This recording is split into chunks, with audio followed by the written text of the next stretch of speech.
Well, I will give a brief history of this health facility. Sometime 2007, while I was coming from work, I saw a lady who was in labor, and then I saw her walking, going to the Jane Park red light. And then I stopped by, and then I told her what happened. So I'm in labor and I'm walking, no transportation. So I said, okay, I will take you all in my car and then we'll go. So I picked her up, we went to Benson Hospital, and then she delivered. But if I had left her to walk and then pass through the Jane Park, being very red light, she would have delivered someone on the street. So against her background, I decided to build this health center, which is called the Great Hall Institute of Advanced Learning Health Center. So we built this place. It's 24-bed health center. In Liberia, we have clinic, health center, and hospital. So we are health center level. And then we built this place some 10 years ago. We've been running, but very, very difficult. No assistant. Patients come here with meager resources. We collect some money from them, and then we get compensation to the nurses, the doctors, and whoever work here. And then we use the same money to also run. It's very difficult. This is the only health center located in this facility which has about 300 to 400 inhabitants. So we run 24 hours. We do delivery, we do surgery, we do pediatrics, we do vaccination. You see today that some people came to divide mosquito nets. So they selected this place. So this is that. But we need assistance. It's very difficult to run this place if you don't have. The people who live around here do not have money to pay. So whether you have money or not, we say treat you anyway. But it is very, very difficult. Once of all, we added school because this big area have no technical school. So what we did, we opened a technical school 2 years ago, and we had the enrollment of about 250 students. We had graduated 2 times.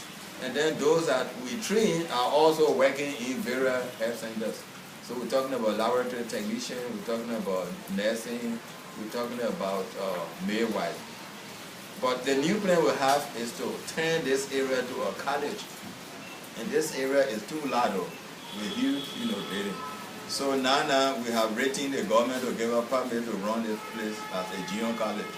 And from the 1st of May, we'll start registration. But our present needs for the health center, drugs, medical supply, diagnostic equipment, microscope, X-ray machine, these one more things. In fact, this is the only area in Liberia that does ear, nose, and throat care. We take it ear, nose, and throat. You see, in fact, today, a little boy came with a foreign body in his ear, and then they don't have money, but we schedule them to come 2 days so that we can see if we can remove it. We don't have endoscopy set. In case you swallow boom, we don't have X-ray machine. The lab is fully equipped. So there are a lot of things. But for the school, they have told us that if you want to open such school, nursing, laboratory, and so forth, then you need laboratory. You need library. We don't have library. We don't have books. And then they say something called demonstration lab. The demonstration lab is where we have a skeleton, some books, some medical things that the student can look at and then learn from. So this is how without your assistant, I think we can even not go more than this. We try our best. Now there's no electricity here, so we got to run the generator almost 24 hours. There's a girl there who has serious throat problem. We need oxygen. We need other things that people can use in Liberia. So far, I think it's a huge need, and we are doing this. This community has nothing that we the only one. So the whole day people come. So any assistance that can be offered for us to continue this health services, delivery system, that would be very, very good. I think that's all, unless you have questions. Yes, if I may ask you one question, what's your specialty? What are you specializing in?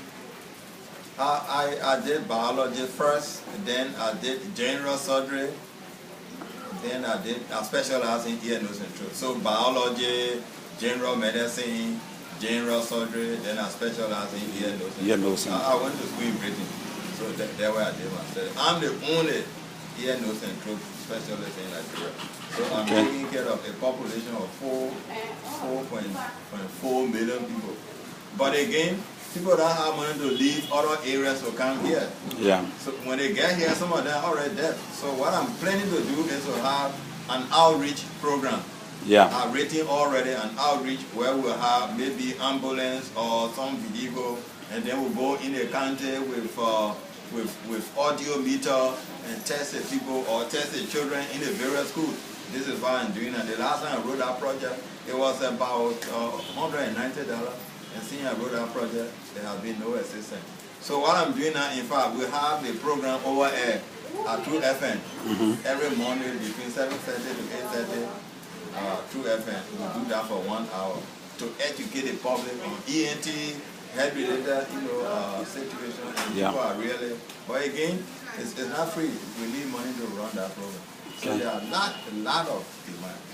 Okay, you say how many beds right now? 24 beds. 24 beds. Yes, and the enrollment of our school is 250 now. But as soon as we turn to junior college, it should not increase. Because a lot of people from these very high school want to go to school. But the technical know-how is not here. It's not there. And your staff right now is about how many again? We have about 21. We'll have 2 medical doctors. We'll have a physician assistant, registered nurses, a midwife, support staff, administrators, the instructors. So, sorry you didn't come during school time, but if we go behind there, I think you will see the chairs are empty because today no school. I can take it to the library. I can also take you to the emergency room and then to the theater, operating theater. You see what we have, but again, we need more than that. Okay. Okay. I'm speaking with Dr. Dopoe, and he is specialized in ear, nose, and throat. Has a clinic in the Pinsville, Wingtown area, and is the only clinic that, from what I understand, only clinic in this locality right now. There is a lot of needs, and as you will see after this conversation with him, we want to take a tour of the facility and see some of the needs in a visual way.